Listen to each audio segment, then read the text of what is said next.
Good afternoon, friends. Can I request all of you to please stand up for 2 minutes to pay dedication to the Nightingale and Bharat Ratna Lata Mangeshkar, whose sad demise took place yesterday.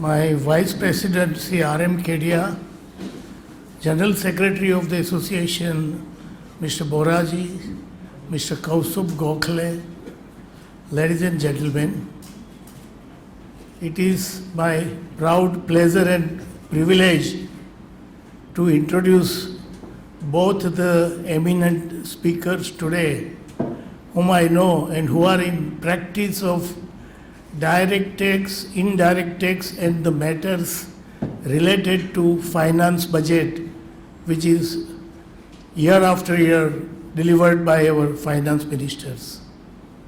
So the most important thing about the finance budget, when I look back to myself, that I had been a listener to the finance budget since the time of Dr. Rani Palkhiwala, who used to give post-budget speech on the next day of the budget. But year after year I have seen that the interpretation of the budget on the day, then second day, third day, fourth day, fifth day, it goes like a roller coaster ride. So till almost 6 to 7 days goes, we really do not know whether the provision is good or bad for us. So to come out of this roller coaster ride, and fortunately it was rightly suggested by one of our eminent speaker, Mr. Shailesh, said that let us keep it after 6 or 7 days, so that we really, after having read the fine prints of the budget, we can make sure that what we say is filled with a lot of confidence and with a commitment. One most important thing I would like to tell about both the eminent speakers today is the knowledge level which they are going to present their comments on the budget. I have seen decades after decades, because both of them have more than 3 decades experience, that the government officers have a habit to create a fear psychosis in our mind when any problem takes place. And the way they will explain their matter, probably we will lose our sleep for next 7, 10, 15 days.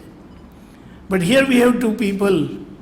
When you go to them, they will not take you to legal route. They will not take you to any other route, but they will make sure that what are your rights and responsibilities and why you should not be afraid of the kind of problems raised by the government officers. I really respect both of these gentlemen, Mr. Shailesh Sheth and Mr. Paresh Shah. And I am sure that you will take great knowledge from after the speech of both of them. May I now request our Vice President, Sri R.M. Kedia, to please welcome both our guests with flowers. Mr. R.M. Kedia.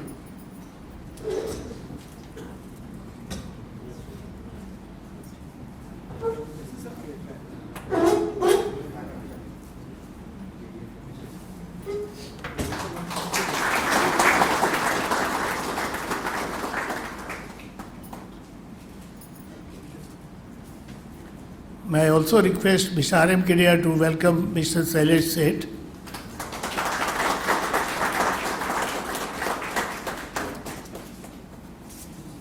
May I request Mr. Boraji to please pass on a small memento to Mr. Paresh Shah.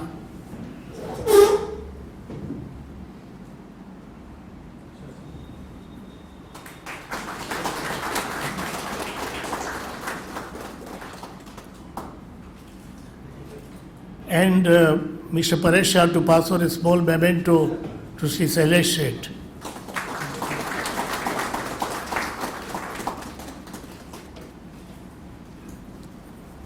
So friends, we have gathered here on knowing, discussing such an important matter of the finance budget and the post-finance budget, the effects. So I don't want to stand between you and our eminent speakers. I would request both the speakers to restrict their speech for about 30 minutes each, and then at the end of both the speeches, we should have about 15 to 30 minutes question answer sessions. Friends, it's always I think after a very long time I am here in behalf of TBIA, maybe decades back. So it's really a pleasure feel really pleased to be here. Vipin Bhai is not a client, it's more than a family relationships.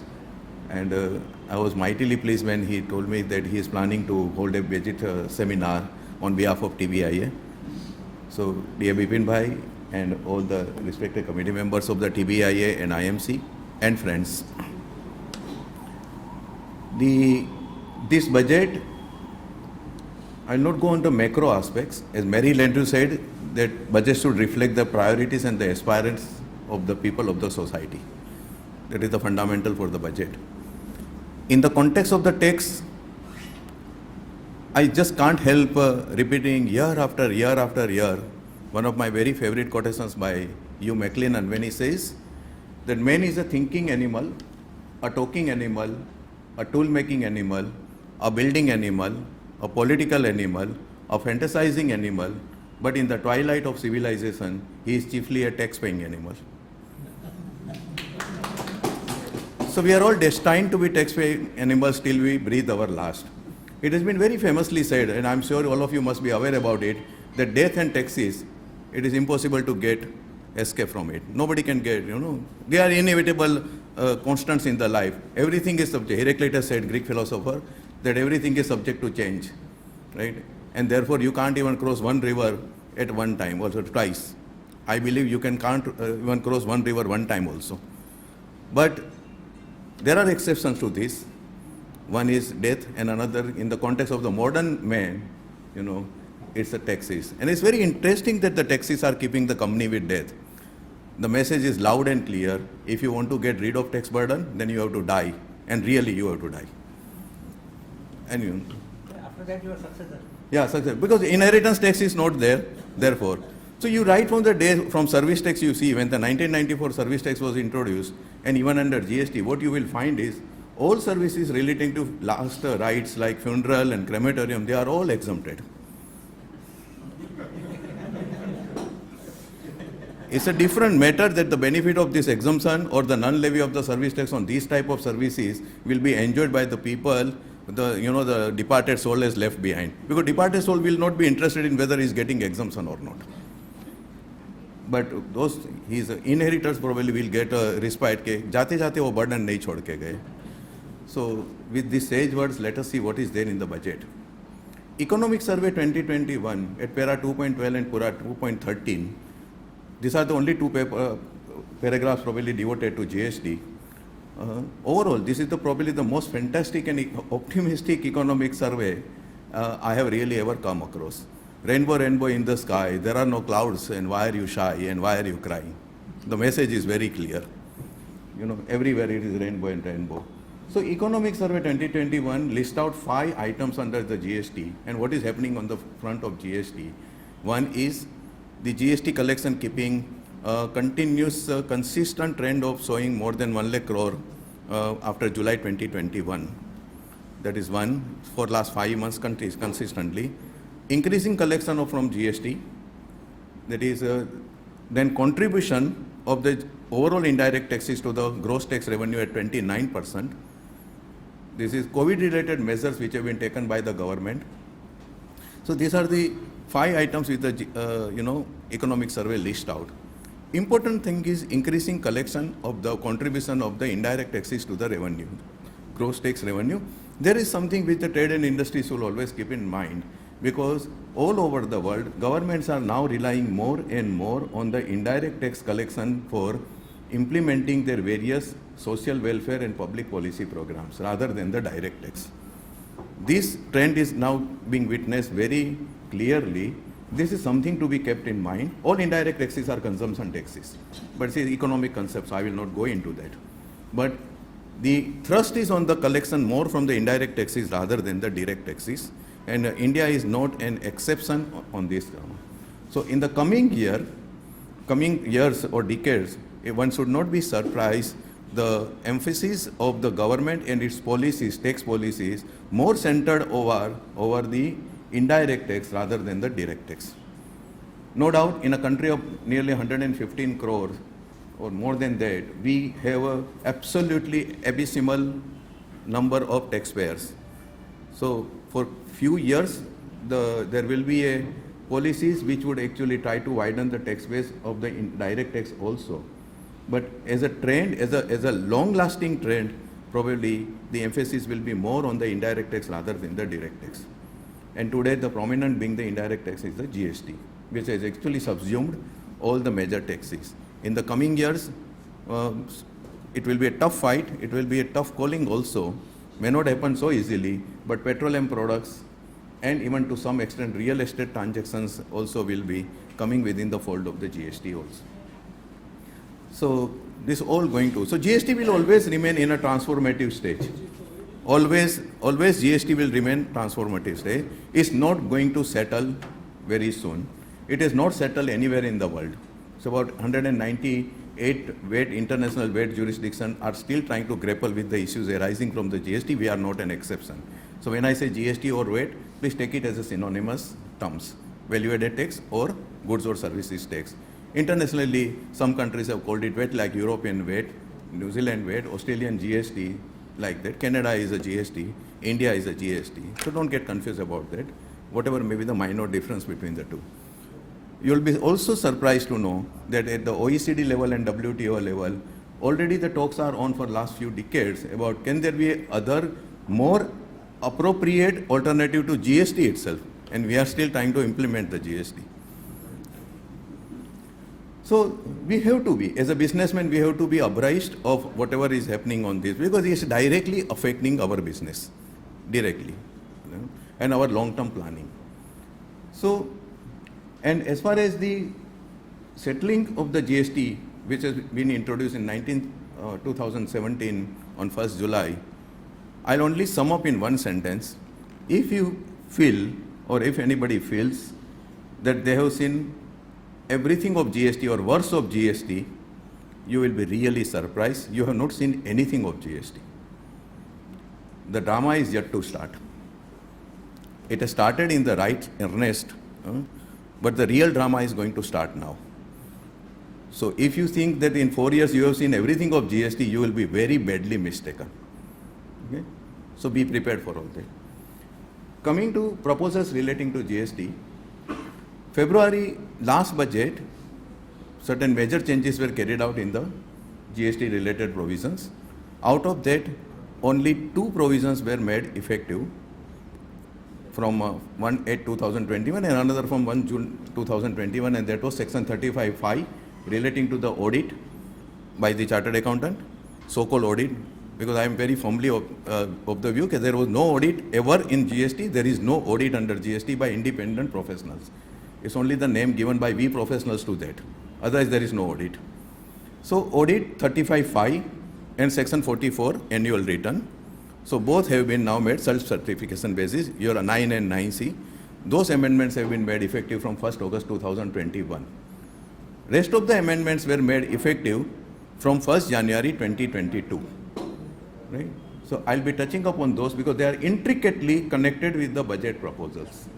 So, it's not only the budget, it is also 1st January 2022 amendments which have come into force, as well as the budgetary proposals of the current budget. This is how we will overall try to have a sort of a bird's eye view considering the time constraints. Friends, before I go into the major amendments, one single thing I will just tell you, which you can keep it in mind so that there is no confusion about the date of effect of the amendment. All the budget related amendments pertaining to GST from clause 99 to 114 except one will be coming into effect from the date to be notified by the central government after enactment of the bill. All. They will not come effective, they will not become effective immediately. It's okay. They will not become effective immediately on the date of enactment of the bill. Except one. I'll explain to that also. So there is a lot of confusion I have been witnessing since, because this trend was started in service tax days, okay, where budgetary amendments, once any finance bill receives the assent of the Honorable President, it becomes an act. And on the date of enactment or any specific date given in the particular provision of the finance bill, it becomes effective. But now you will find after service tax, for the obvious reasons, because new services are being brought under the positive list-based levy, therefore immediately they were never given the effect. They were given the effect from the date to be notified by the central government after the enactment of the bill. And this is the part of always section 1, subsection 2, subsection clause B of the finance bill. You will always find that. Okay, when each provisions of the budget finance bill will take effect, direct tax or indirect tax. We should read this. So all the amendments, so let us assume on 1st March, Finance Bill 2022 become Finance Act 2022 because President has given the assent on that day. These amendments will not come effect they will become part of the statute, but they will become like a dead letter. They will come to life from the date to be notified by the central government not even on the recommendation of the council. There the recommendation of the council is not required, and obviously for the obvious reasons. So I am not expecting these amendments to come into effect before December, by and large. That's what my expectation is. 5 states are going for the election. They will form their government. There will be assembly, then legislative assembly, other states legislative assembly, then the union territories legislative assembly. They will all incorporate these amendments into their respective state GST act, and then only government will notify the date. So this is something we have to keep it in mind always. Otherwise, we might be mistaken. The first amendment, I'll speak about the section 7. Taxable event under GST is supply. Taxable event under central excise was the manufacture of the goods. Taxable event under service tax was the provision of the service. And taxable event under the VAT was the sale of the goods for the consideration. Passing of the ownership, transfer of ownership in goods for the consideration. The erstwhile taxable events under the excise, service tax and VAT have now become the part of the history. It is now supply. Supply of goods or services, or both section 9 charging section. And this supply is defined in an inclusive manner under section 7, 7.1.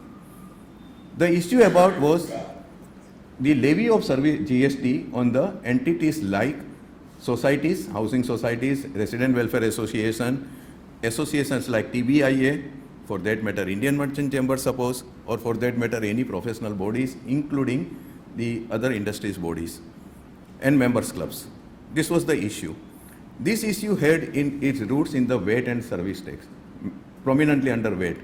It all started with generally doctrine of mutuality, that this type of, which are members bodies and governed by the members, administered by the members, committee itself is from the part of the members only.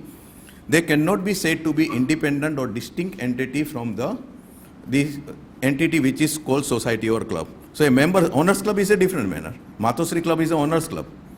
The club at Andheri is a owners club. But Gymkhana is a members club. So you have members club. So in members club or the housing societies, the society and members are not distinct from each other.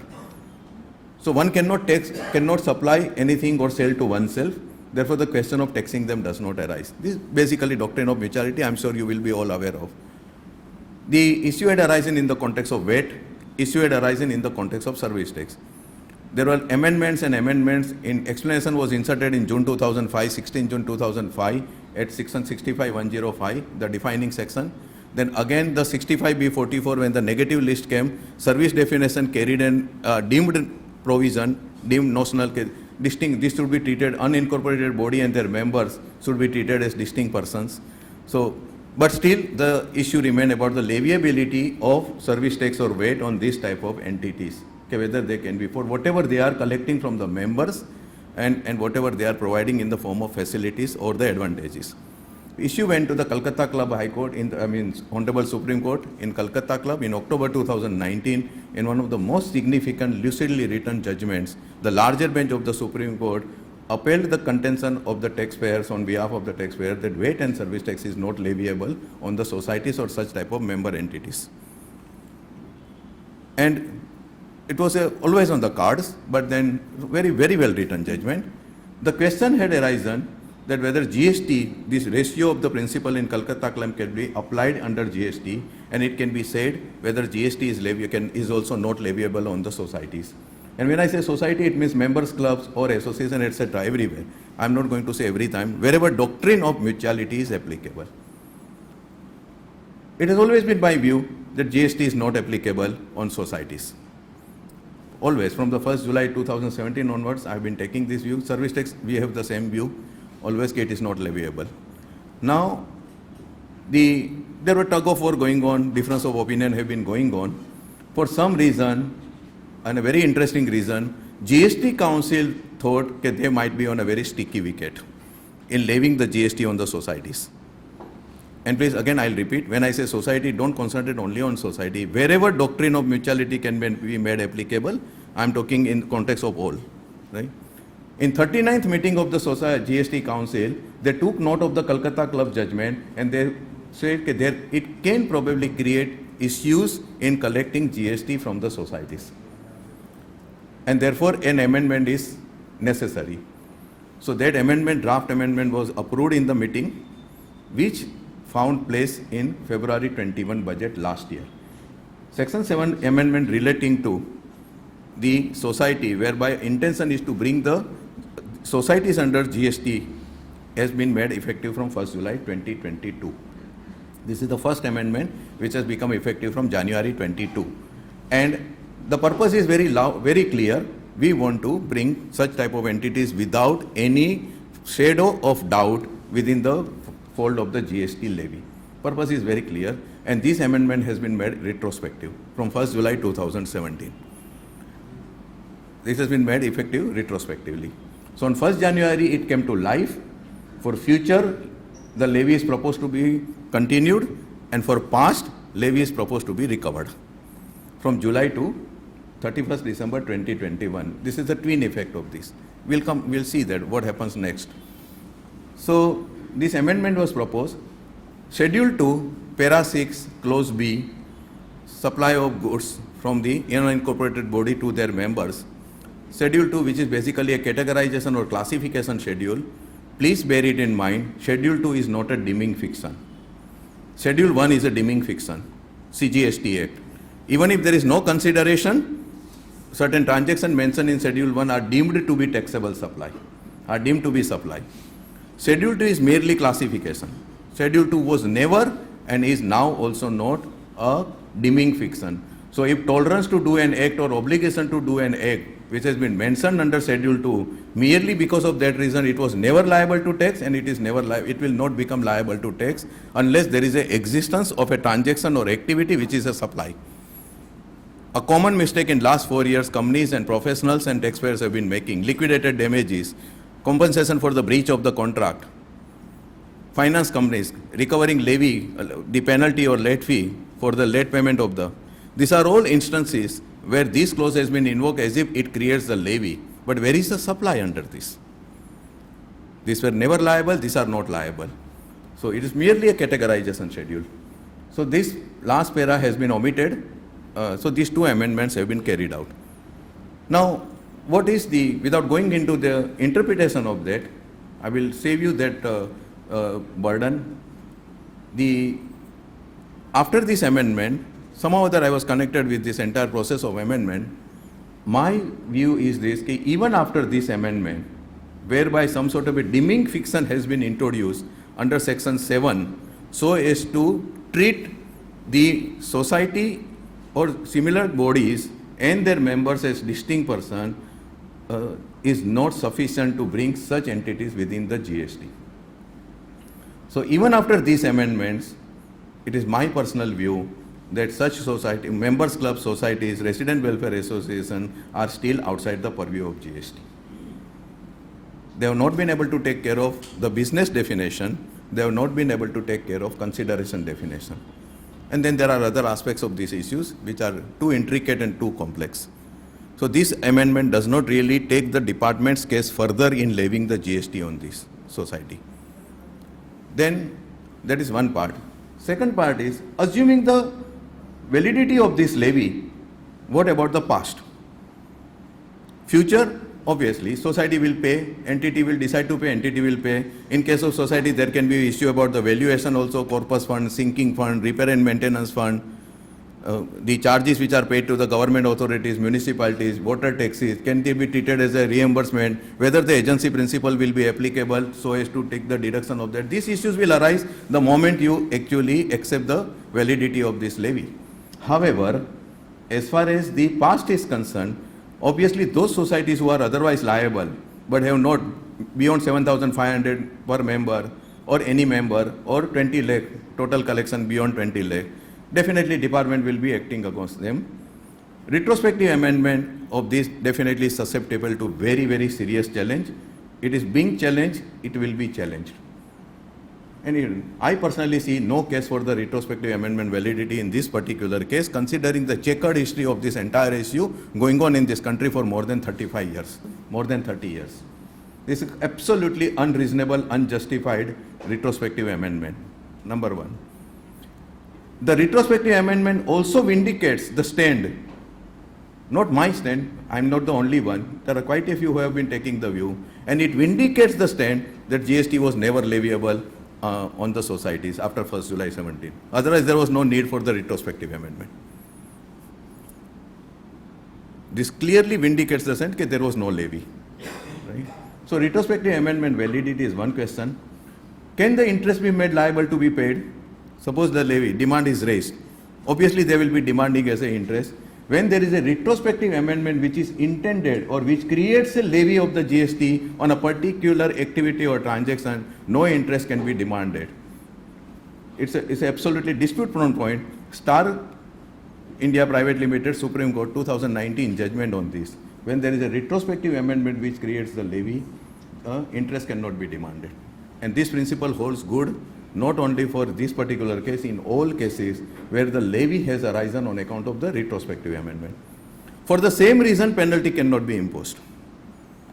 When you are recovering the tax only on the strength of the retrospective amendment, it means always there was a lacuna in the law or there was a misunderstanding about the provisions of the law on both the sides, which you are now correcting through a retrospective amendment. How can you penalize me when we were both sailing in the same boat in interpreting and understanding the law, taxpayer and tax officer, number one, or there was no validity, there is no provision which empowered you to impose the levy. So penalty, obviously penalty cannot be imposed. Neither section 73 penalty, nor section 74, the question does not arise. This is not a case of fraud or suppression of facts, etc. Just because the society would not have taken the registration, now the so-cause notice cannot be issued on the strength of retrospective amendment under section 74, charging the society with the willful suppression of fact. And for them, unfortunately, section 73 does not exist. They behave as if. For even normal detention, it is section 74, always. And we play a submissive role to that. Nobody is challenging how are you applying section 74 in all cases. When the normal period of limitation for raising demand on any count under section 73 is not yet over for 2017-18. Normal period of limitation.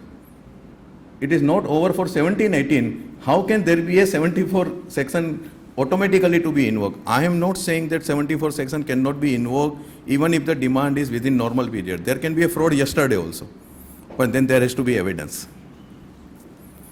So this is as far as section 7 is concerned, the major amendment, and this is something the chambers association, resident welfare association bodies, they have to see their memorandum, they have to understand, and then come into the, take a call whether they are liable or not. Like according to us, religious trust, education trust, depending upon their trust deed, what their objectives, and their activities and how they are continuing, they are not liable to tax at all, even today. Just because there is some commercial income, some commercial activity, it cannot be. There's one noted decision of income tax in the Sanmukhanand whole case. where 89% of the income of Sanmukhanand is from the hiring of the auditorium, only 11% coming from donation and other activities. The charitable commissioner cancelled their license, and it was restored by the tribunal saying that case still remains the trust and is not a business entity. And the principle fully applies according to us. There's a Madras Port Trust case, Supreme Court, Sai Baba Publication Trust, Supreme Court. These are all weight judgments. So this is the first case. Coming to now the all pervading income input tax credit. This is something I'll try to do it little bit in detail. Friends, if you see the statement of objects and reasons of 101st Constitutional Bill, which laid down the constitutional framework for the levy of the GST and the making the laws of the GST, 101st, it was brought into force on 8 September 2016. You will find statement of objects and reasons. Okay, GST is intended to avoid the cascading effect of tax on tax and provide it's a national tax on goods and services and one national market, common national market, and intended to avoid the cascading effect by providing the credit. The word seamless was missing into that. Seamless credit, no. But if you see the FAQ on GST released by the CBIC, at that time only, first question number 1 and 2, they have very boldly said that it will provide seamless credit. At every stage credit will be available, which can be utilized for the payment of the outward taxes. And today, after 4 years, what is the reality all of us are about? We know. It is a case of the seamless credit and endless restrictions. And the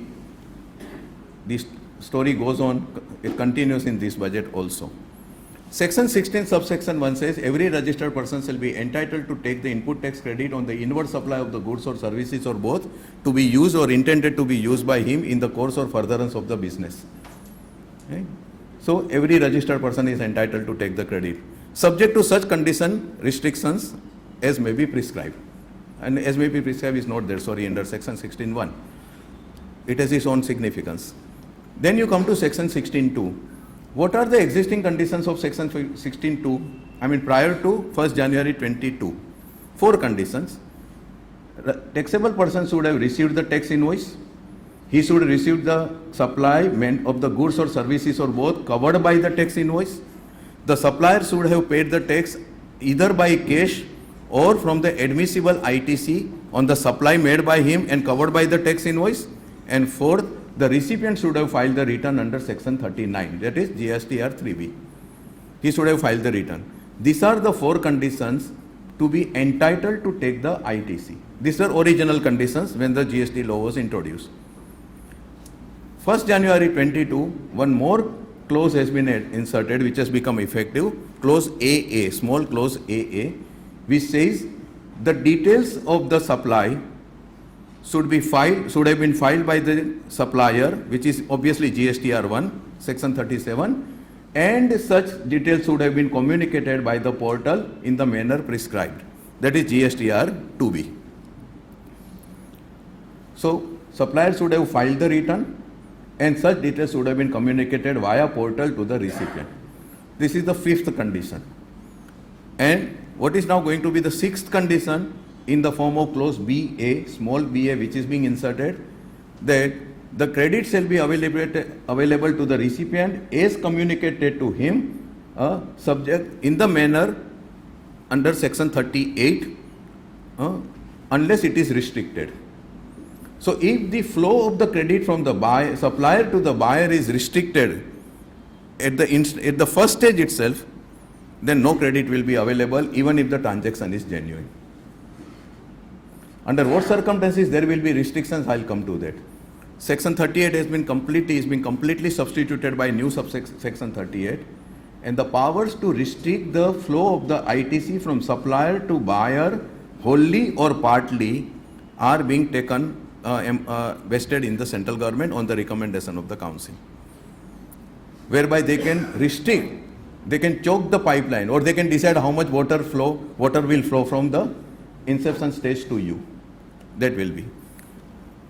Then there are certain attendant changes in this. Now, sum and substance of all these changes which have come into effect from 1st January and which will be the part, which are the part of the budgetary proposals. Now let me tell you, summarize the impact of this. Before I take the ITC, what will be my obligation as a buyer or as a taxable person? I should have received the tax invoice. The taxpayer should have received the supply mentioned under the tax invoice. 2. The details of the supplier invoices should have been communicated. He should have filed the GSTR 1, and then he should have, those details are communicated to buyer also via GSTR 2B. Earlier it was GSTR 2A, everybody was looking at.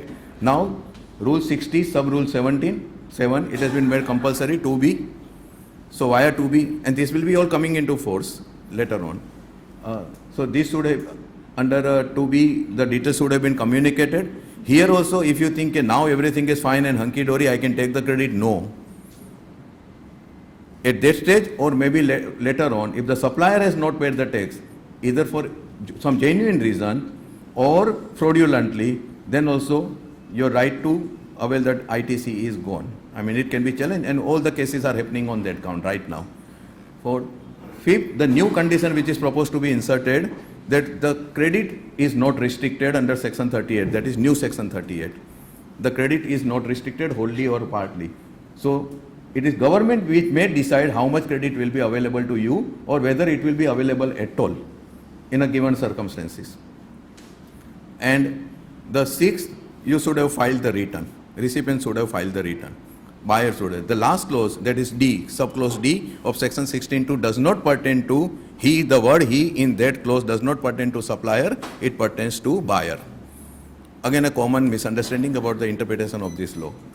Now, if you see with this, let us now get into the overall impact.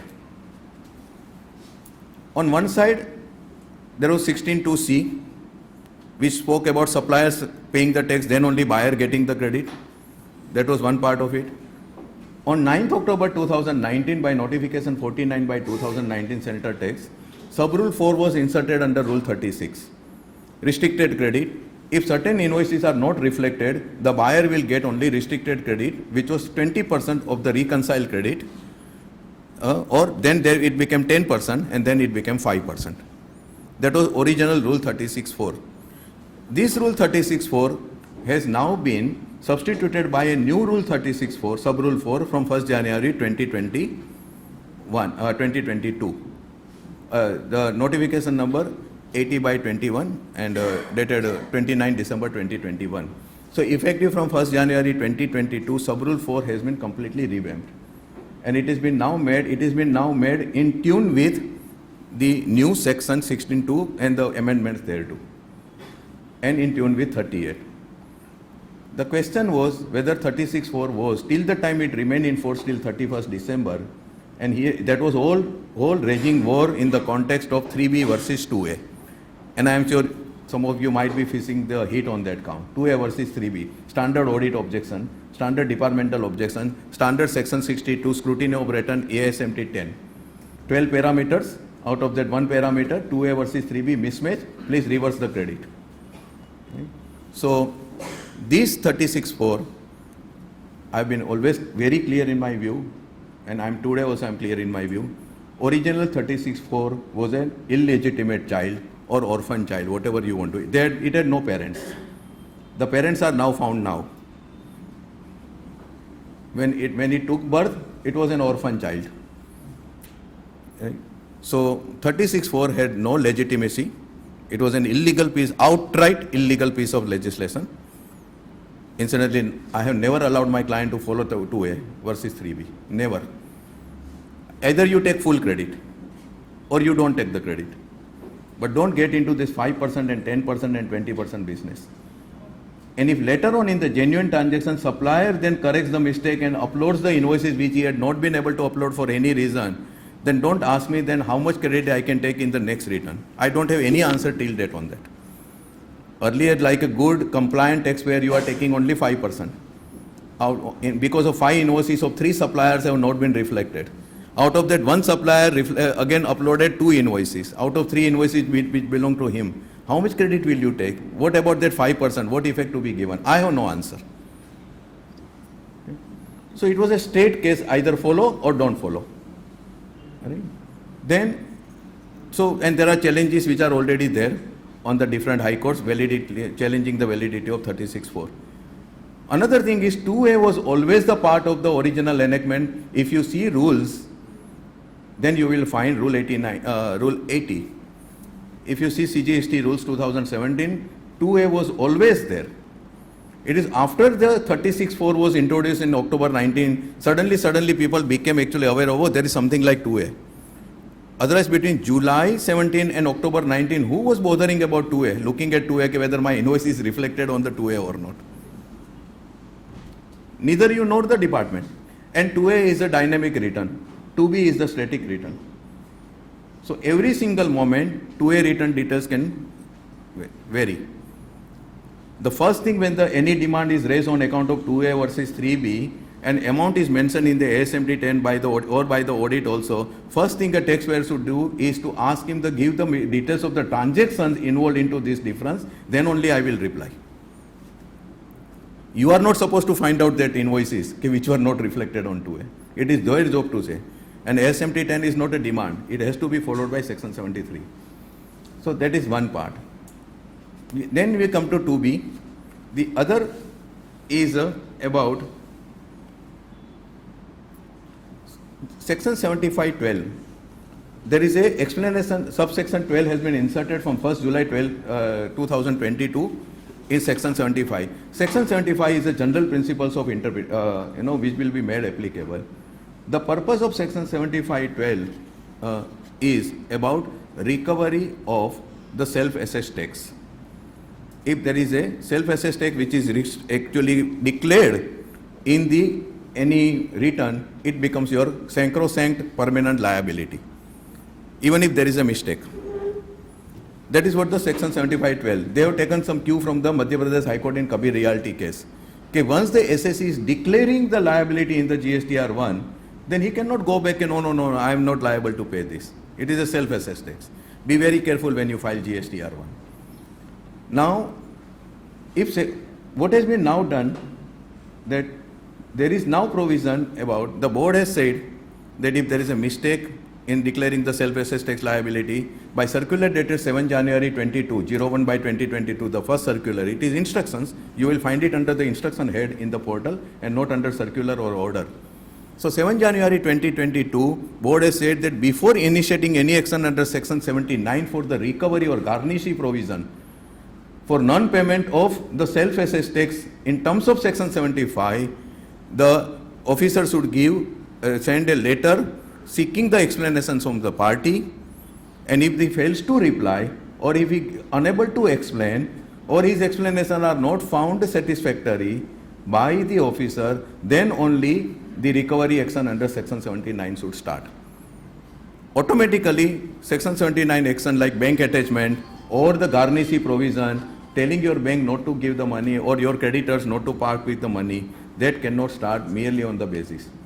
Now the question is, the supplier who has filed the GSTR 1 and declared the liability as a self-assessed tax, he has not paid the tax for any reason, by fraud or by otherwise for any reason.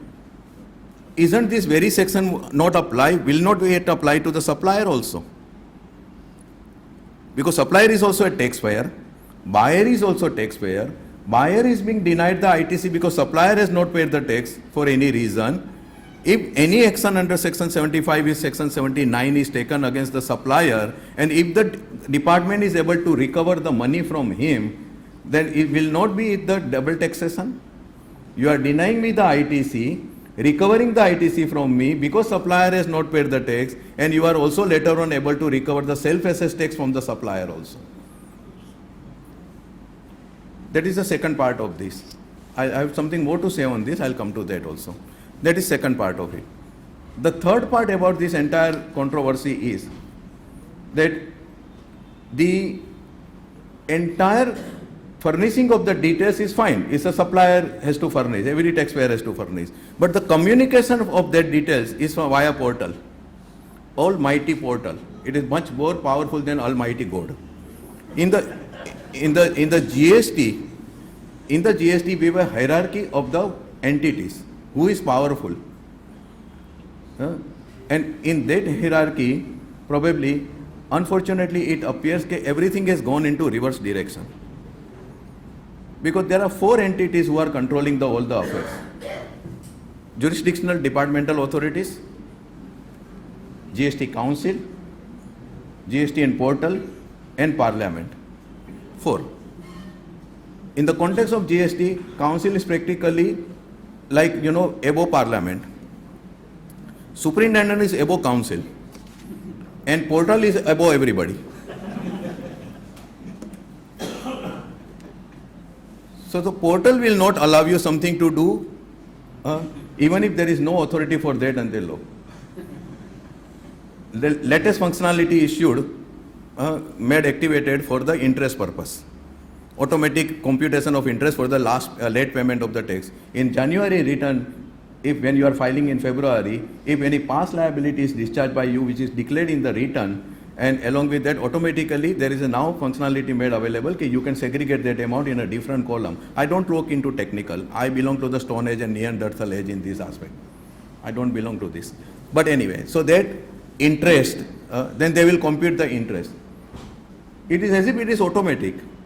And I don't know, so far the case has not come to me, whether if the interest liability which is computed by the portal himself, which they call it a utility for the taxpayer, you don't compute, I will compute for you. If I don't pay that, will it mean that I will not be allowed to proceed? And what if I am supposed to, if I dispute the interest liability, then what?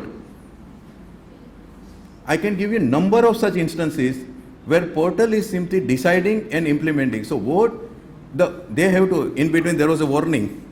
I think the warning was getting flashed on the portal in last 15 days. That beware if you do not file the, there was something like about the payment of tax and all. The only warning they have to continuously flash on the portal is that please confine all your understanding of the law and what you are being advised by your tax professional to the dustbin. The law is what we read, we understand, we interpret, and we implement. And you can only neglect it at your own peril. The law is what the portal decides. That one warning is sufficient, actually. So, this is as far as the self-assessed tax or double taxation part.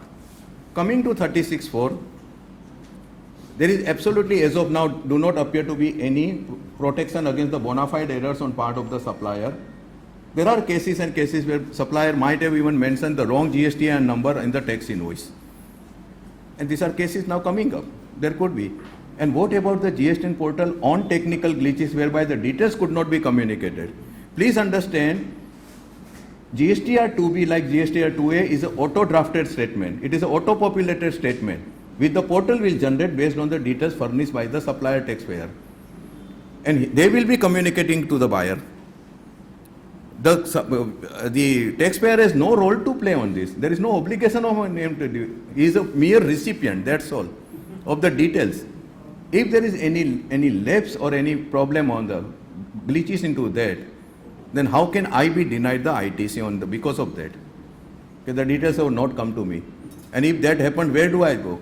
Help desk. It is only a desk, there is no help. Right?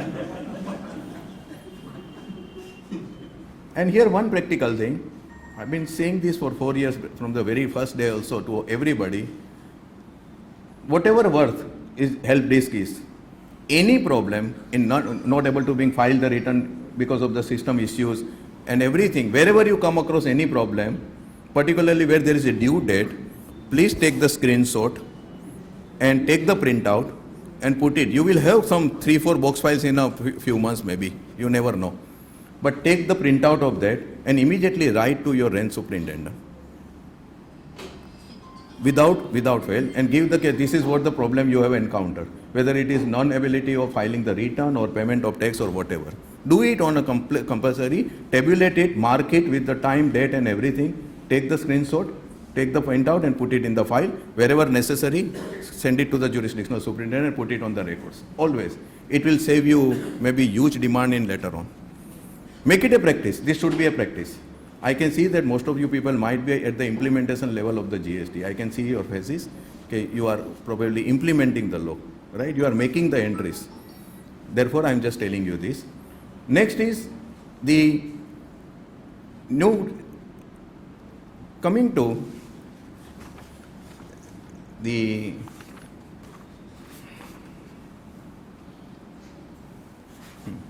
I was talking about the restriction. That now the credit, what is being proposed in this budget is about the restriction. That if the restriction, credit is restricted by the, for transfer, either wholly or partly, then it will not be available to that extent, even though all other conditions are satisfied. And under what circumstances the central government may think of restricting the credit? Let me tell you that. If there is a supply by the new registrant, and this is all as may be prescribed for a particular period, you buy your supply from a particular supplier who has just taken the registration.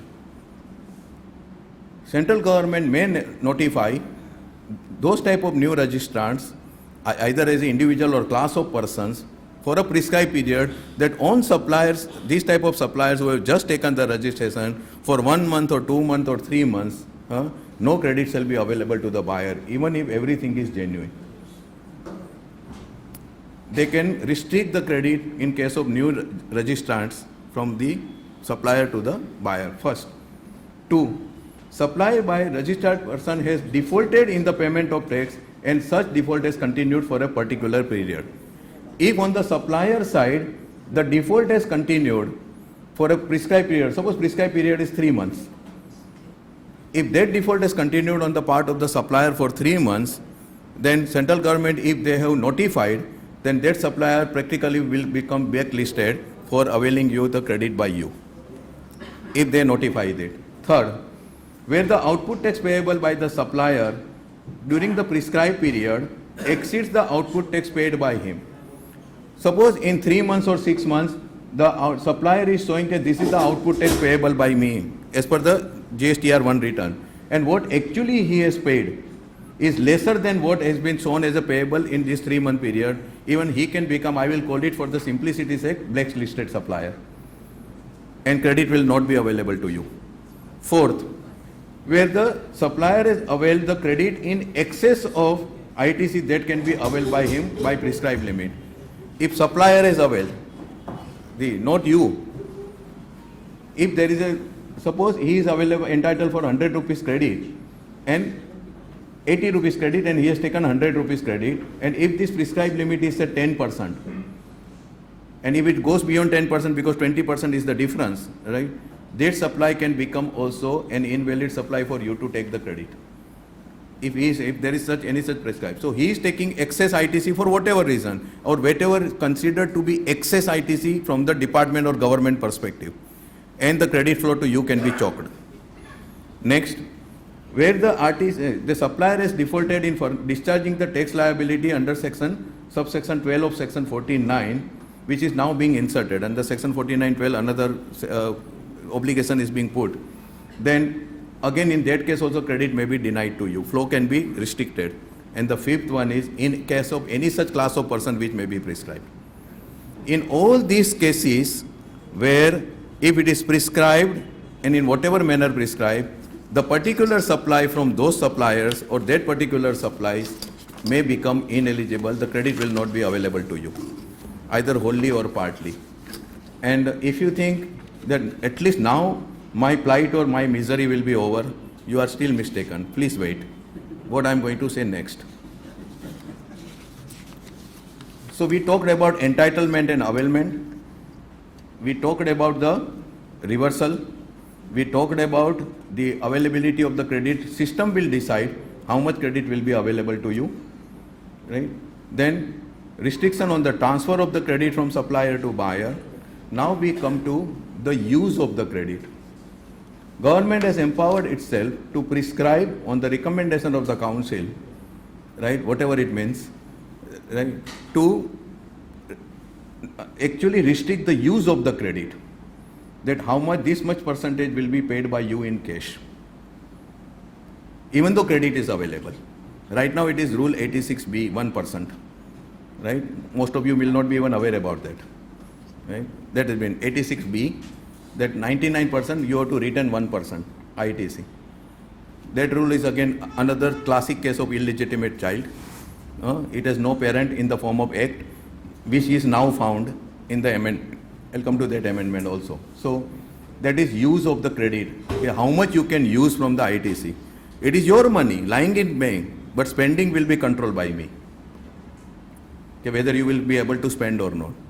It may remain in the court. That is second. And then lastly, the use of the credit, and finally, there is another amendment is of section 41 is being amended, that if the supplier has not paid the tax, the section 41 proposed amendment requires the buyer to reverse the credit on its own. Something like, when we read it, it is like a suo motu. So you have to reverse it. Then it says that if later on if the supplier pays the tax, then buyer will be able to take the recredit, which provision is right now not there. This has been made. First you reverse the credit with interest, but when you take the recredit, it is only recredit. Interest is gone because you utilize the money of the government. So interest is your cost. You take the recredit, but no, it is not automatic recredit. It will be subject to such conditions as may be prescribed. So again, you will have to wait for the notification. Under what circumstances of the recredit of the ITC reversed by me of the tax which has not been initially discharged by the service tax supplier can be taken by me. So this is overall a very rosy picture of as far as your ITC front is concerned. From where all this problem has started? As my 7th part has just published about 2 hours back in Tax India Online, my series is going on supplier sins and recipient repents. So there's a 7th part which I have written completely dedicated to Mahalakshmi Cotton Mills judgment, Bombay High Court judgment, from where the roots lie in the context of VAT. Section 54, subsection 5 of the Maharashtra VAT Act. And from there, which was upheld, it went into favor of the revenue. But in that Bombay Mahalakshmi Cotton Mill case, this is the one judgment, very unique case, where state government had filed the affidavits before the Bombay High Court, giving the assurances that we will not move against the buyer before moving against the supplier. And if we are able to recover the tax from the supplier under the VAT, sell tax, then buyer will not be required to file even the refund application.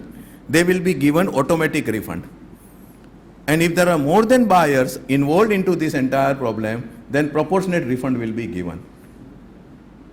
Justice Chandrachud, CJI, who has written the judgment, who is now CJI, Chief Justice of India, So at that time he was CJI Bombay High Court. In the last paragraph, Justice Chandrachud has clearly mentioned that we expect the state government to abide by these assurances given in the form of affidavit. This is extremely important. However, in section 16(2)(c) has its roots in this particular provision in the VAT because of the massive level of the fraudulent credit and fake invoices which were being witnessed at that time. And the only point is the substance of section 54(5) and the similar amendments, a similar provision under the other state laws like Rajasthan High Court, Rajasthan VAT Act section 18, these have all been incorporated, but the assurances have been completely forgotten. Substance has been taken. It's a case of kya hua tera wada, wo kasam wo irada. And then they have conveniently forgotten the doctrine of impossibility, that a person cannot be asked to do the impossible. Law does not compel somebody to do the impossible. How can I control my supplier's business and what he does and what he does not do? It's not in my hands. I still recall this exactly what I had pointed out in my first lecture. This is probably my today's 121st lecture on GST in last 4 years. But in 17 in June, when I was speaking before the two association, Hindi में I had said this कि आपको अभी अपनी सेहत का ख्याल नहीं रखना है. आपको सुबह उठ के अपने सप्लायर को फ़ोन करना है कि बेटा कैसे हो तुम, तबीयत तो ठीक है ना, सब कुछ अच्छा चल रहा है ना. This is exactly what I had said 4 years back. And it is becoming more and more serious day by day. Totally. So it is this judgment which had been taken by the, taken recourse to. There are umpteen number of judgments by the other high courts. Prominent among being there is the Punjab and Haryana High Court, Gerulal Balchan. Then Gujarat High Court, Modi Oil Industries. A very recent judgment last week May is by the Rajasthan High Court judgment in Asa Oil Traders, where the review petition of the Asa Oil government has been dismissed on the ground that weight was sought to be recovered on the ground that the supplier or the seller of the goods had not paid the weight. Section 18. Petition had been decided in favor of the party, taxpayer. Government had filed the review petition. That has also been dismissed. This is very important judgment, and because this is the one of the few direct judgments. Asa Oil Traders has relied upon another Rajasthan High Court judgment in RS Infra transmission case, Delhi High Court judgment in Arise India case, and again Rajasthan High Court judgment in Trilokchan Bhagat case, which has all been referred to in this Asa Oil Traders judgment, today reported in Tax India Online and also Tax Sutra. So it came last week only. So it recognizes the principle that buyer cannot be penalized at the fault of the supplier. Friends, GST is a very fraud-prone tax. There are nearly 13 to 14 types of frauds which are associated with the GST or VAT as a policy. Please don't ask me what are those. Right? I may not be able to teach you that. But every country is suffering. Fake invoice, carousel fraud, vanishing dealers, invoice mills. What we call as a fake invoice is, in the VAT, international VAT jargon, it is known as invoice mills. This is common everywhere. Crows are black everywhere. It's not only, we are slightly more intelligent and ingenuine. That's the only difference. But otherwise it is everywhere. So there it is there, and in that context, European Court of Justice have delivered some significant judgments. Optigen, joint cases of Optigen and also Fulcrum. Then again in the bond houses syndicate case. All these judgments, the sum and substance of this judgment, which fortunately many high courts have adopted without referring to those judgments, is unless and until the complicity or involvement of the buyer in the fraud being committed by the supplier is established, buyer cannot be denied the benefit of what we call set-off or credit. In the VAT jurisdiction they call it VAT deduction, cannot be denied the benefit of that just because the supplier has committed the fraud. This is the sum and substance of the entire principle laid down in all these judgments. And it's the correct principle. It is rational, is absolutely correct. When we talk about the bogus transaction, either a transaction is bogus or it is genuine. Merely because it is not seen on 2A or TB, it does not become bogus. So when I ask my client why that invoice is not shown, whether you are entitled for the credit, buyer would know what he has done. If he knows it is adjustment, my client will know what if it is adjustment. बोले कि नहीं चलवे जाना then कौन झगड़ा करे, मैं ITC reverse कर देता हूँ. तो we have to understand कि what he has done. As a professional, we will never be able to make out whether the transaction is genuine or not on surface. But if it is a genuine transaction, then he cannot be denied the credit. This is simple watertight compartment. Either a transaction is genuine or the transaction is not genuine. Whether it is circular trading or not circular, whatever you may call it. So this principle, and this is not boding well. Maybe it is a time for the taxpayer probably may cry foul and they may say that, what is the seamless credit? It is seemingly becoming less and less day by the day. What remains to be done, as one of my professional friends remarked, is that you may as well put the CCTV camera in the premises of every taxpayer and interlink it to the GST portal.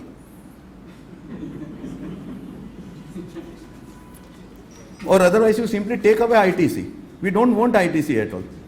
Rationalize the rate structure. We don't want ITC. Let it be cascading effect.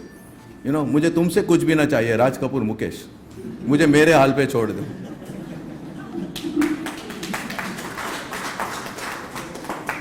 So this is the ITC front, and that's why I said I was very conscious when I came here and when I stood here.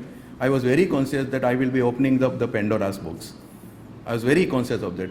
Maybe at the end something on Pandora's box. One of my very favorite Greek mythological story.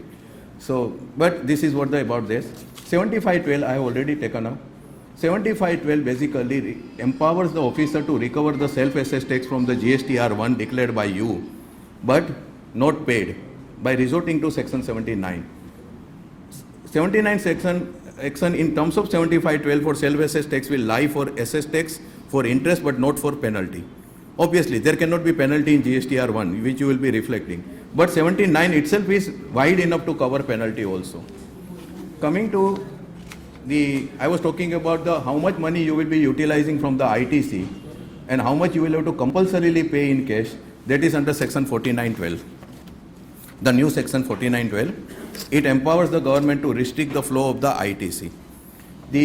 Another amendment which has come in effect from 1st January 2022, which will be of your practical utility, is section 50. Section 50 is the interest on the payment of tax or deduct.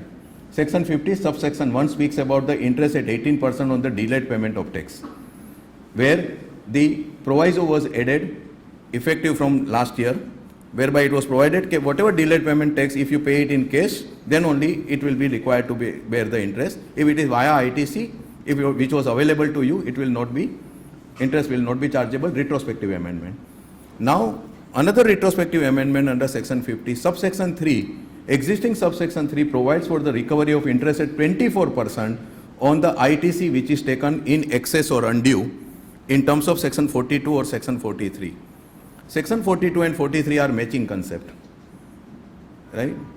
Now, this mission match and catch, as I call it, has been actually never took off. It has been aborted in this budget. So now no more matching. You know 43A never saw the light. Concept of return 2 and 3, which were the most hyped returns when GST was introduced, they went into cold storage, and now in this budget, they have become part of the history. They were never part of the present, but they have now become part of the history. So 2, 3 will never come, which was never going to come. I written at the time in my article, that 2, 3 will be the part of the history very soon. So this is gone. So matching concept has been given. Two-way communication, which was envisaged originally, that suppliers' details will be communicated. This is the ITC available. Buyer will confirm it. If there is any amendment proposed, he will amend it. He will again communicate it. This two-way communication has now become one-way street. It is all from portal to the buyer taxpayer, because entire matching concept has been given go by in this proposed budget. In this context now, the section 50, that undue or excess credit and all this has been completely substituted by a new subsection as promised by in the 45th body council meeting, that we will be charging the interest only if the ITC utilized.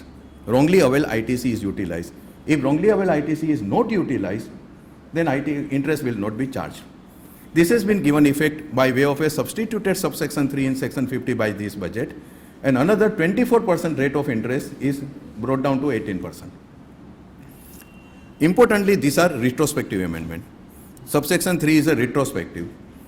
And as I have explained in my budget article, which I wrote on the Tax India online, which is freely available, I think anybody can, even if you need not be subscriber, I have explained the impact of this entire amendment budget proposal of section 50 relating to the interest. Important thing is, once this budget is passed, bill is enacted, after the date to be notified, say 1st January 2023, it is enacted, this particular provision will take effect from 1st July 17. Henceforth, interest will be 18% after 1st July, but provided wrongly availed ITC is utilized. If not utilized, no interest. Clear cut, Pratibha processor, Supreme Court, interest is a compensation for using somebody's money. If I have taken wrongly ITC and I have not utilized, how can you charge the interest to me? So that is the simple thing, but we never understand the simple thing. We have to first make it complex, and then we have to make it simple, because then the life goes on. And the professionals survive and thrive. Otherwise, Shailesh said, will be looking for the job and going to Bipin Bhai. Shailesh, I want to be. I very firmly believe that we professionals, tax professionals particularly in this country, do not have we are not extra brilliant or intelligent at all. We are surviving and thriving because bureaucracy wants us to survive and thrive. In Bhagavad Gita, like Lord Krishna gave one of the wonderful promises, only Yogeshwar can give it, Yoga Kshemam Vahamyam. You come to Mamekam Saranam Vraja. come and surrender to me, and I am running your yogaksham. It's a different thing that LIC has captured this. Because LIC says, you don't need Yogeshwar when I am there. You know, that we never thought about this, that diya and uske niche Yogeshwaram Vahamyam. I mean, I have always been wondering, how can LIC say Yogeshwaram Vahamyam? Sutra pakad liya. Anyway, but for bureaucracy, for us professional, it is always the bureaucracy Vahamyam. We don't need God, we have board, which is in the North Block. Right? So, the question is, so interest, this is, but now for the past period, those who have paid the interest at 24% on a wrongly availed ITC which has been utilized by them, they can ask for the refund of 6%, right from 1st July 2017. 2, those who have paid the interest at 24%, but credit which is wrongly availed but not utilized at all, they can ask for the refund of entire 24%. These are two important fallout of these. I very grudgingly wrote the article on the date of the budget. I didn't want to bring it to, you never know, there can be an amendment saying that no refund for the past period will be allowed. So, I'm sorry. So, wait whether any amendments are moved or not. Right? Then, the last couple of amendments, then I'll close it. Section 41 I have already dealt with. The question, the provision of provisional acceptance and everything is gone now. In the context of only one thing is, when I talked about the reversal and recredit, to some extent Mahalakshmi Cotton's assurance has been implemented that if later on we are able to recover, the refund will be given to the buyer who has been victimized, from whom ITC has been recovered. Here it says that we will be allowing you the recredit. How it will be actually implemented, we will have to see that. Then there are some procedural changes on the context of the doing away with the two-way communication mechanism. Coming to the... No, not with interest. Because in between you utilize. The question that will arise, because they have not taken note of that, it's good that you have made this comment, that, okay, my supplier has not paid the tax. So, ITC I have initially availed because ITC is instant. Invoice is reflected on 2B. Everything is fine on surface. I have taken the credit. Later on find out that supplier has not paid the tax. So there is a violation of 16(2)(c). So I am required to reverse the ITC. Will not that ITC become wrongly availed ITC? Because of that? Wrongly availed ITC can be recovered in what manner? Only through SOCOS notice under section 73. There cannot be any recovery under any circumstances without SOCOS notice under 73 or 74, depending upon the facts of the case. Neither audit nor investigation authority nor DGGI, including the highest authority in this country, statutory or constitutional, have power to impose a recovery on the taxpayer during investigation or during audit. It is your right to ask for the SOCOS notice. So it becomes wrongly availed, therefore SOCOS notice under 73 is required. Once it is 73 SOCOS notice, section 50 of interest will come into play. If I have not utilized the credit, then will not the new protection be available to me? Then how can the new section says only talking about reverse with interest and then pay?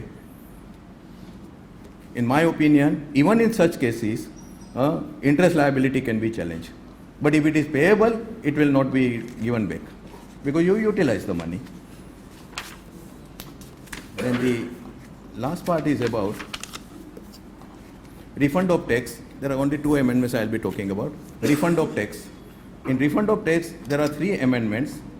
The one amendment is in relation to that, and that is SEZ. Subsection 10 is being amended. This is very serious again. Existing subsection 10 of section 54, 1654 like our section 11B, Central Excise Act, and made applicable to service tax by section 83 of the Finance Act, that is more or less current section 54 is patterned on section 11B only. There is a provision that if any refund is due, it can be withheld by the proper officer and can be also adjusted against any existing tax payable. But this is right now restricted only refund claim filed under subsection 3. Subsection 3 of section 54 talks about refund of unutilized credit arising on account of the inverted tax structure or export under bond. So when there is a refund claim filed by a taxpayer who has exported under bond, unutilized credit refund, or there is an inverted tax structure or textile, and they have filed the refund claim, that refund claim can be adjusted against, officer can withhold, and if the person has not paid the tax, or he can adjust this against the tax payable. The scope of this provision is now being expanded to cover all types of refund claims, not only refund claim arising under the inverted tax structure or the on account of the bond. It is being expanded to cover all type of refund under section 54. That is number one. Two, now here the problem is, this is fine. We had some similar provision of refund adjustment against the existing. When can be said to be the tax payable by the person? A tax becomes payable by a person or due from the person only when it is assessed and determined as payable by way of a assessment or adjudication. Mere issue of the so-cause notice does not become tax payable. It has to be adjudicated. Then it becomes payable. There can be a challenge in the context. I am foreseeing a massive withholding of the refund claim or adjustment, suo motu adjustment of the refund claim in the coming days when this provision becomes effective. Every now and then one will not be surprised, one should not be, that refund claim is withheld or being actually right. So self-assessed tax is not paid by me. In that case, my refund claim can be held back. Because they say it is automatic recovery. If I have, and any other demand is against me, suppose, can that be, and whether this adjustment can be made suo motu without, can it be held back without issuing the so-cause notice to me? Are not the natural justice principle required to be followed? In my opinion, yes. We have such cases in excise and service tax also earlier. Totally. But this is something to watch for in the coming years. Subsection 10 of section 54. And the last one is, for some reason, they had forgotten to specify the time limit for filing the refund in case of the supplies made to SEZ and SEZ unit. They had forgotten time limit. After 4.5 years, they suddenly realized that we have never mentioned the time limit. Normal time limit for filing the refund claim is 2 years. And now suddenly they realize that हमने तो इसमें SEZ में तो किया ही नहीं था. So now they have made it 2 years from the date of filing of the return under section 39. So when 3B is filed, from that date 2 years will be required to be computed for filing of the refund claim in case of SEZ supplies. And the last part which I was saving for you is section 83 amendment. Section 83 is basically provisional attachment related powers of commissioner, where he can attach any property including bank account of a person, which is being subject matter of hot dispute and heartburns and legal dispute in the Supreme. What is being done, that up till now, the last year budget, till that time, till 31st December 2021, section 83 powers could be exercised only if there is any action under section 62 or 63 or 73 or 74. There are 6 sections which were mentioned. Prominent being section 62, scrutiny of return, ASMT 10, and 73 or 74. It was being mentioned. Now, these powers are being actually vested in the commissioner whenever there is merely an initiation of the proceeding under action under large number of provisions. One example, section 70 summons to the party. If there is a summon issued to the party, theoretically under the new amendment which has become effective, he can even go ahead with the bank attachment. Bipin bhai. Oh God. Just by issuing summons. Yes, he can go ahead with the bank attachment. I mean, theoretically, if we literally interpret it. Scrutiny of assessment, ASMT 10, bank attachment. And this is completely just to nullify or maybe getting annoyed with the series of judgments by the High Courts, including noted judgment of Gujarat High Court in Valerius Industries case and Supreme Court judgment in Radhakrishnan Industries case. Okay, section 83 is a draconian provision. You can't go on attaching the taxpayer's property in this manner just because there is something going on against the party. They did not like it. Who is High Court and Supreme Court to tell us what are we supposed to do? And that's why this is a bureaucratic, die hard with vengeance, Bruce Willis. So strike hard with vengeance, you know. And that's why Friedman has very correctly said, if you want to sin, sin against God, but not against the bureaucracy. Bureaucracy may forgive you. God may forgive you. Bureaucracy will not forgive you. This is a serious, we'll have to see how this provision is being implemented. There are guidelines and there are SOP and everything all on paper. At the grassroots level, what is happening, we know that. So friends, this is overall overview of the major amendments. These all amendments, I have only given you the glimpse. There are interpretational issues, implementation issues, lot many, but these are all to be taken very seriously. ITC, I know fake invoice, bogus invoice is a serious problem. Whether how far the projected figures are correct or not is a different story. 1,41,000 crore collection in January, how far and how what it consists of is a different story. I am not getting into that. I came into this field in 1986 when Modvet came. In those days also I have seen 10 metric ton material being supplied on a two-wheeler and three-wheeler.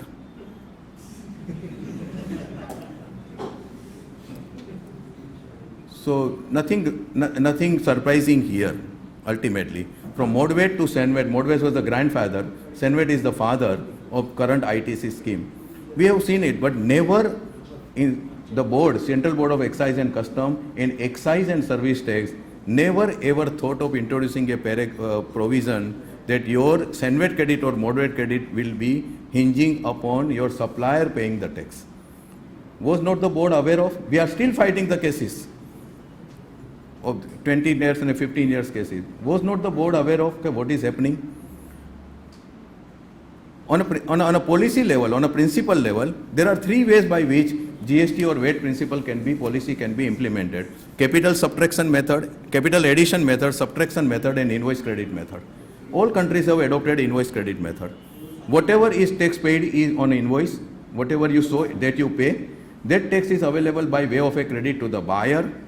So invoice is the crucial document, and that's why we shifted from the gate pass to invoice on those days.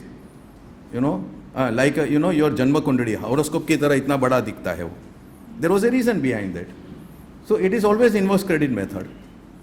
The problem is everybody was aware of that invoice is the largest selling commodity in this country. Everybody knows that. Okay? It's the largest selling commodity freely. In Modvet days, I have seen 720 rupees per metric ton deemed credit on ferrous, non-ferrous metal, 900 rupees per metric ton. And the sandwich wala have made legs and legs by giving you the invoices in metal market, and peanut seller also. It has happened because invoice remains the largest selling commodity. If government find out some way, on whatever invoice you are selling, not the goods under that, whatever invoice you are selling, if that can be taxed, the revenue deficit will not be there. So, but that does not mean that you go on making such stupid provisions, such absurd provisions, and make the life of the by and large compliant taxpayers miserable. I'll just sum up and then I'll just share that story. But Nani Palkewala, I had actually Bipin Bhai reproduced those words. It's a long paragraph, but only sum and substance of this of Nani. Only Nani can say this. And when I wrote Model GST Law, Is It a Horror Show? My 4-part series was published in between June 16 and August 16. I pointed out all this. I've dealt with this matching concept which was proposed to be introduced. Okay, we are heading towards disaster when the model GST law came. So in that I had quoted Nani. And Nani says that it is a pathetic obsession on part of the lawmakers to make the law only keeping few evaders, tax evaders in mind and how to nab them, and in the process making the life miserable of large number of the honest and compliant taxpayers. And then Nani sums up with this, and only Nani can sums up this, and that is a departmental store which is obsessed with the shoplifting is a sure candidate for the stagnation. वो खाली CCTV camera ही देखता रहेगा कि चोरी नहीं हो रही है, चोरी नहीं हो रही है, नहीं. He will never prosper. We have never come out of this mold. The psyche is there. Every taxpayer is a crook, and accordingly we will make the law. Validity of all these provisions are under challenge. 16(2)(c) challenge, 16(4). By the way, wherever there is a time limit of September, September of the next financial year, 16 for time limit for taking credit. Legally, 16 for time limit is not applicable according to me at all. Right? At least not till for the past period. 17, 18 credit can be taken now also. So 16 for time limit, return filing time limit, rectification of error time limit, TDS for ECO, e-commerce operators time limit. Wherever September or the due date of furnishing annual return, that September time limit is been, which is 20 October, because 3B is filed on 20 October, it is now being extended to 30th November. Now what they will achieve from 30th November, I don't know. From 20 October to 30th November. What great men. And by most of the time, first the October and September are the date of the tax audit, due date, right? So you close your accounts. In the month of November, if the taxpayer finds that there is a mismatch and he has forgotten to take some credit of the last financial year, and if it is sizable, what is he going to do? It's a high time that some sort of a synchronization and fine-tuning between the income tax related due dates and GST related due dates, as well as the corporate laws due dates, are now actually considered seriously. Trade and industry will have to think about this. That which dates can be properly synchronized, so that all this mismatch can be avoided. So this is, friends, overall overview. And I mentioned about the Pandora's view. Only 2-3 minutes, Bipin bhai. It's one of my very favorite stories. And I'm sure today, with the context of the budget provisions, I cannot really, live with it. I mean, I've been, since last 7 days, this story is uppermost in my mind. We must have all heard about the Pandora's box, which is basically the jar of trouble. We say that don't open Pandora's box. If something, untoward, something ugly might come out like that. And few of you might be aware about this story, few of you may not be aware about that. There were two brothers, Prometheus and Epimetheus, who had actually taken the shelter under Zeus, though they were sons of Titans. Prometheus stands for the far side and Epimetheus stands for the hind side. But Prometheus knew that ultimately Zeus will win the war. Therefore, they had gone to and actually served Zeus only. Zeus had given them the commandment to actually distribute or create creatures and give them the various, the skills and everything to different animals. So they went out on the task, started distributing different, the skills and other such different animals of the world. When it came to men, they had gone out of the stock. There was nothing available to be given to the men. Man is the most, the important creature on the universe. It has to be given something extraordinary. So Prometheus decided that I will give fire to men. Zeus said no, fire cannot be given. Zeus said no. But Prometheus stole fire from Zeus and gave it to men and gave it to the mankind. Zeus was angry. Prometheus was captured and he was confined to the imprisonment. And where every day a vulture will come, eat away his liver, but he had the immortality, blessing or curse, whatever you say, so he would still survive. This will go till he was kept, brought out of this misery or this torture after the 12 days war. 12 days war is another Greek story connected with this story. But even after this, after actually inflicting torture on Zeus in his captivation, the Zeus' anger and the sense of revenge was still not complete. Mankind, because fire had gone to mankind. So he summoned all the deities serving him and asked them to create Pandora. With due respect to those who are, all of you are other genders sitting here, Pandora means woman. So when Zeus decided to take revenge, he remembered woman. And that's why it is said that hell hath no fury like a woman scorned. That proverb has its roots in this Pandora story. Hell hath no fury like a woman scorned. In Gujarati sometimes I say, કે છંછેડાયેલી વાગણ એ છંછેડાયેલી સ્ત્રી કરતાં સારી. An angry tigress is much better than an angry woman, which normally happens to be your wife. So hell hath no fury like a woman scorned. That proverb has this. So Pandora was created. Pandora was made obviously beautiful with all sorts of beauty, kindness, intelligence, peace. Peace is with woman, but anyway, it's a mythical story. So that was, and with all these attributes, he was sent with a jar where different deities had given him her something and sent to Epimetheus. Prometheus knew what Zeus had in mind, and therefore Epimetheus, he had warned his brother, be away from Pandora. But the fundamental, the emotions or feelings which are governing the mankind, thousands of years back, still remain the same. Call it love, hatred, compassion, anger, whatever. We are same. There is no change in that. Expression might have changed, and intensity might have changed, but we are still same. So on those days also, dil hai ke manta nahi. So therefore Epimetheus fell in love, and he wanted. So they married. Another thing, his brother had actually warned him is never allow Pandora to open that jar or box which he was carrying with her. He took it seriously, and he cautioned Pandora from opening that jar or box which she was carrying. Pandora was the woman. She was told not to open the box, so she had to open the box. It is said that curiosity killed the cat. That proverb has also its roots in this Pandora story. So she opened the box, and from that box came out all sorts of ugly things: envy, hatred, war, famine, and all sorts of things came out, which engulfed the entire universe. And then before that universe was living, mankind was living a very blissful life. And this all engulfed the entire universe. Pandora was afraid. She immediately closed the lid. One thing remained inside, and that was hope. One thing remained inside. And after an interminable period of time when mankind suffered because of this misadventure or designed misadventure of Pandora, she again happened to visit the box, and the hope came out. What came out was the hope.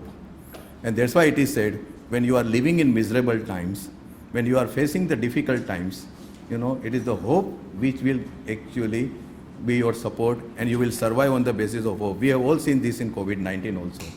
So in this entire budget proposals, particularly in the context of GST, if I have made your life miserable by opening the Pandora's box, I am sure you will be ever hopeful and go through this torture also. Thank you very much.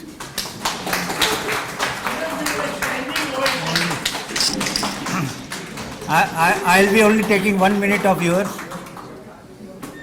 I'll be taking only 1 minute of yours. First, you have found out Mr. Paresh in that.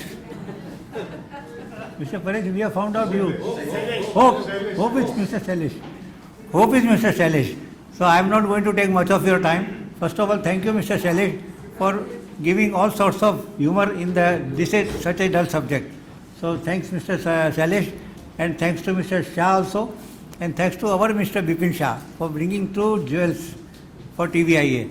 So I am not going to take much of your time, except requesting you to take a cup of tea and coffee, which will substitute for my vote of thanks. Please have a cup of coffee downstairs. Thank you.